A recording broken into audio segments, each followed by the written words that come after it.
कि कौन मौलाना हैदराबाद से बोलता है, कौन कहां से बोलता है, इसमें बहुत चिंता मत करिए, क्योंकि बकरे की अम्मा कब तक खैर मनाएगी आप देखते रहिए। बस बहुत दिन चलेगा नहीं ये। उन सबको मालूम है कि आने वाला समय और आने वाला दिशा क्या होने जा रही है। यह हिंदुत्व की सदी है और हिंदुत्व की सदी केवल भारत की नहीं दुनिया की सदी होगी। पूरी दुनिया के अंदर हिंदुत्व का झंडा एक बार पुनः मजबूती के साथ भगवा झंडा दुनिया के अंदर कोने कोने में लहराएगा। उसके अनुसार एक बार पुरुषार्थ किए जाने की आवश्यकता है। हिंदू कभी निराशावादी नहीं हो सकता है, कभी नहीं। दुनिया के अंदर तमाम संस्कृतियां मिट गई, तमाम परंपराएं मिट गई, सब कुछ नष्ट हो गया, कोई पूछने वाला नहीं, इतिहास में नाम शेष हो गए। लेकिन इतनी विपत्तियों के बावजूद, हजारों हमलों को झेलने के बावजूद, तमाम षड्यंत्रों के बावजूद, अंदर और बाहर दोनों से हमलों को जूझते हुए भी अगर सनातन हिंदू धर्म मजबूती के साथ खड़ा है तो वह किसी के बल पर नहीं, इस जनता की ताकत के बल पर है। और जब तक ये आस्था सनातन हिंदू धर्म के प्रति आप सबकी बनी रहेगी, भारत माता के प्रति आपकी बनी रहेगी, दुनिया की कोई ताकत आपका बाल बांका नहीं कर पाएगा। हमें किसी ओबामा से सर्टिफिकेट की आवश्यकता नहीं। हिंदुत्व पर जो प्रहार करेगा उसको महाप्रलय को स्वयं आमंत्रित कर देगा, उस महाप्रलय की चपेट में स्वयं भी आएगा। इस बारे में किसी को कोई गलतफहमी नहीं होनी चाहिए। और इसलिए बंधुओं, आप सबका मैं आह्वान करूंगा। बहराइच में महाराज सुहेलदेव पासी के सामने लोग लड़ने के लिए आए थे, मात्र 2 लोग बचे थे, सबके सब मार डाले गए थे। और 1971 में 95,000 पाकिस्तानी कायरों को किस तरीके से मुर्गा बना करके नाक रगड़ने के लिए मजबूर कर दिया गया था भारत के बहादुर जवानों के द्वारा। और अगर इसके बाद भी आंखें नहीं खुलती हैं तो एक बार पुनः देख ले अपनी ताकत को। मैं तो यही कहूंगा, अंत में मुझे केवल यही कहना है कि बहुत महत्व मत दीजिए, ये हैदराबादियों को बहुत महत्व मत दीजिए, ये सब मौलानाओं को बहुत महत्व देने की आवश्यकता नहीं। दुनिया के अंदर जहां भी जाएंगे शक की निगाहों से देखे जाएंगे। भारत का संत दुनिया के अंदर कहीं भी जाता है सम्मान की निगाहों से देखा जाता है। पूरी दुनिया के अंदर जहां भी भारत की संत परंपरा जाती है।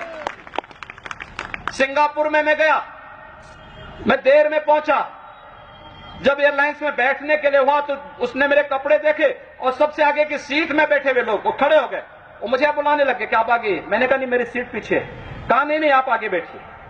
वहां की थाईलैंड में गए, वहां की बस में आगे की 2 सीट तो केवल संतों के लिए है, यानी मुफ्त में यात्रा करिए, जितनी यात्रा कर सकते हैं। दुनिया के अंदर कहीं भी आप जाएंगे भारत की संत परंपरा का सम्मान है और भारतीय नागरिकों का सम्मान है। यह भारतीयता की देन है। ओबामा जी, इसके लिए किसी से हम लोगों को सर्टिफिकेट लेने की आवश्यकता नहीं।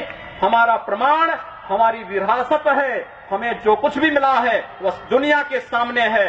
लेकिन याद रखना, अगर कोई हिंदुत्व को छेड़ेगा तो वह मानवता की बर्बादी का संदेश होगा और कुछ नहीं होगा। हिंदुत्व दुनिया के अंदर सुख और शांति का प्रतीक है और विश्व हिंदू परिषद इसका नेतृत्व कर रहा है। विश्व सुरक्षा की गारंटी हो।